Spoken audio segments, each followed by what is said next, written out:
खेती किसानी और खेलकूद का नाम सुनते ही सबके जहन में हरियाणा का नाम आता है। बीजेपी इन्हीं तीनों चीजों पर बड़े बड़े वादे करके हरियाणा की सत्ता में आई थी, लेकिन सत्ता में आने के बाद बीते 10 साल में उसने हरियाणा को बर्बाद करने में कोई कसर नहीं छोड़ी। अपने 2019 के घोषणा पत्र में बीजेपी ने बेरोजगारी दूर करने, किसानों की उपज बढ़ाने और मेडल लाने के लिए खिलाड़ियों को सुविधाएं देने के बड़े बड़े वादे किए थे, लेकिन इन वादों को उसने पूरा ही नहीं किया। आज हम आपको इन वादों की सच्चाई बताएंगे। बेरोजगारी।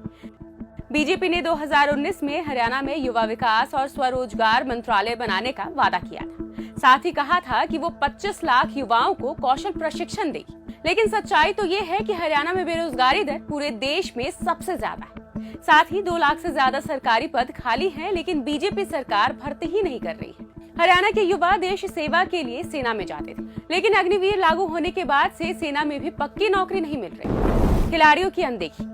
2019 में बीजेपी ने राज्य के युवाओं से वादा किया था कि वो 1000 स्पोर्ट्स नर्सरी बनाएगी, हर गांव में स्टेडियम और जिम खोलेगी, लेकिन सरकार में आने के बाद मोदी सरकार ने खेलो इंडिया में हरियाणा को बजट ही कम दिया। ओलंपिक में सबसे ज्यादा मेडल लाने वाले हरियाणा को 66 करोड़ रुपए मिले, वहीं उत्तर प्रदेश को 439 और गुजरात को 426 करोड़ रुपए मिले। किसानों के साथ सौतेला व्यवहार।